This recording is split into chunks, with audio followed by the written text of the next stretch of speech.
Hey guys, it's Hunter. Welcome back to another video. Well, I guess after making fun of the names and featuring them sporadically for years in an unbelievable plot twist, this is now the second I've had on in a matter of weeks. I guess this is now an Ibanez channel. But part of the reason that I'm focusing a lot on Ibanez at the beginning of this year is because their 2020 lineup is insane. I've been a very public, non-Ibanez guy, but even I have to admit, there's so many cool new models, including an entire new high-performance series. High-spec, sub-$1,000 instruments. There are a number of cool models in the series, but the one that really caught my eye is this one. The RGA42HP in Seafoam Green Matte. Satin pastel colors are so tasty. So, is it as good as it appears? Let's take a closer look.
Now, in the interest of transparency, this video was sponsored by Ibanez. I always say that up front if it is sponsored because disclosure is important. They did pay me for my time to write and film and edit everything, and priority in the very, very long review queue, but had no say into what actually went into the review. They didn't even give me talking points, so I was going in blind with my own honest opinions on this guitar. I mean, they do make sure to set it up before they send it to me, I'm sure, and make sure I don't get a total lemon because they don't want to waste my time and they don't want to waste your time, but it did come with a ding on the back, so I definitely don't get flawless ones. Companies want to put their best foot forward, but it doesn't help anyone if this review isn't representative of the products that you can expect if you decide to pick up your own. So, that whole spiel out of the way, let's get into it. The concept of the high performance series is simple. Pro-level guitars at very accessible price points by streamlining the features as much as possible. So I had two questions going into this evaluation. One, have they succeeded in creating a guitar that, in terms of value, punches above its weight? And two, how does it compare to the highest end Indonesian imports from Ibanez, the Axion labels,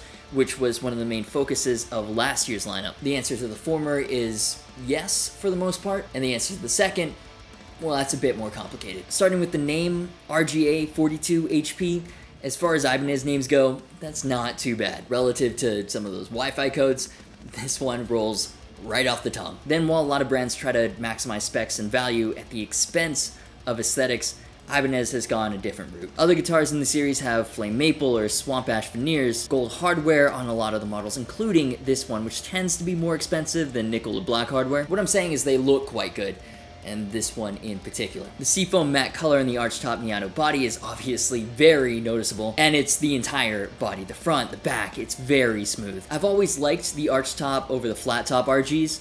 They just look better. Matching headstock, Lamborghini door truss rod cover. I mean, I don't know what they actually call it, but it reminds me of the doors on like a Murcielago, so that's what I'm going with. And then the pastel color is contrasted with the dark natural wood color of the bolt-on roasted maple neck and Pau Ferro fingerboard. Ibanez has really committed to this neck and fretboard combination this year. It's across all the high performance series as well as the FR800, which I reviewed previously. Link in the cards if you haven't seen that yet, which you totally should because it was very impressive. Bare knuckles in a $1,000 guitar, but I digress. Neck pocket joint, very tight and snug. Personally, I don't really mind when the neck pocket joint is kind of not sloppy, but loose. Honestly, I don't know if that's the best way to describe it. Yeah, sometimes it doesn't look the best, but with 4 of these giant screws, I've never felt like that took away from how solid the guitar feels overall. But again, I digress. That doesn't apply to this guitar. Point is, I know that's something that triggers a lot of people about affordable bolt-ons, but that's not the case here, so I don't know why I talked about it so much. We move. So back to the roasted maple neck. It's obviously a huge addition to not only this guitar, but the entire series. 10 years ago, even like 5 years ago, this would have been unthinkable. Roasted maple necks were reserved for high-end guitars pretty much exclusively. The whole chemical process to treat and remove all the moisture out of the wood without it cracking or burning the neck to a crisp was something that factories that made these affordable imports just could not do consistently. And now it's on an $800 guitar from a major brand. Love it. And it's not just a box that's been ticked. Like, roasted maple, check. It's actually done well. Of course, the benefits are that with all the moisture taken out, it's more resistant to temperature and humidity changes, and therefore more stable. It won't move. Then it's oiled, so not glossy, feels very quick. The Pau Ferro fingerboard, I think they must have stained the whole thing to match because it does look like the same wood when it's not. On the FR800, it was really smooth like ebony. On this, it has a lot more of that exposed wood grain, so it's more like rosewood. Either way, I'm a big fan of any move that promotes environmental sustainability, so I'm glad to see major brands with influence like Ibanez move from rosewood to more sustainable alternatives on their mass-produced guitars. It's got your typical Ibanez neck specs, a Wizard 3 neck shape, which is like a thin D, and a 16-inch fingerboard radius. It's like really flat on both sides of the neck, but that's kind of the Ibanez thing, so I'm not gonna complain about it too much. For the most part, when it comes to neck specs, you know what you're getting with an RGA.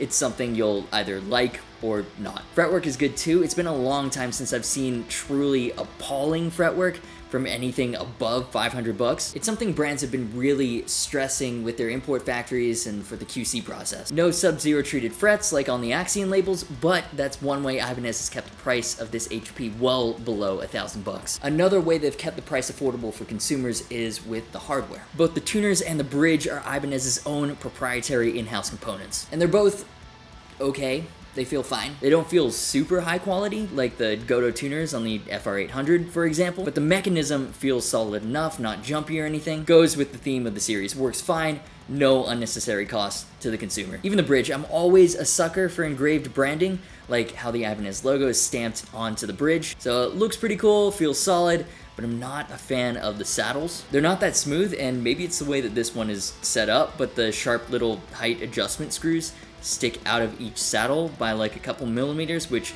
after a while can be kind of distracting for the chugs, which is like 80-90% of my playing. Now, even though the focus of this guitar was mainly on playability and on the essentials, Ibanez has still managed to sneak lumen lays on board. Glow-in-the-dark side dots used to be one of those features reserved to just high-end guitars for some reason. Not anymore, and thank goodness, because they are super useful. If you're on a dark stage, you won't lose your place on the fingerboard, and even though I don't really gig anymore, it's still really useful for me. I have a really sleep schedule and do most of my work at night in the dark. It's a mood. So I'm not gonna lie, it's always really nice when guitars come with glow-in-the-dark side dots. Now, besides just seeing if the color looked as good in person as it did on the website photos, I was really curious about these pickups. So the High Performance Series features DiMarzios across the board. We've got a pair of DiMarzio Fusion Edge humbuckers powered by ceramic magnets. I'd never played these before, so I was really interested in trying them out. Let's hear what the guitar sounds like outside of a mix. I'm running through my dual rec boosted with the Horizon Devices Precision Drive and using Glenn Fricker's Mesa 4x12 Fredman IR for the dirty, and then the Boss DM2W in the effects loop, and a silver 77 2x12 IR for the clean.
So, I'm not sure how I feel about these DiMarzios. In terms of tonality, there's not that much character to them, and they're also not as tight as other ceramic pickups. But, I mean, they just might not be for me. DiMarzio does have a huge following for some reason. They have a ton of fans that are huge into the tones made possible by pickups like these fusion edges. So while I personally don't bond with a couple of the more Ibanez-y specs like the D-profile neck and super flat fingerboard, credit where credit is due. This is a really fun guitar to play thanks in no small part to the roasted maple neck. And it's also just such a happy color for a guitar. How can this not put a smile on your face, especially with the matching headstock? Now, is it worth saving a bit of money on the high performance, or should you go all out for the higher end like the Axion label? And here's where it gets kind of interesting. The RGA61AL I demoed last year is undoubtedly a better guitar. It feels higher end, it's got the Sub-Zero treated frets, and the bare knuckles kick the crap out of the DiMarzios for the tone I'm looking for. So for me,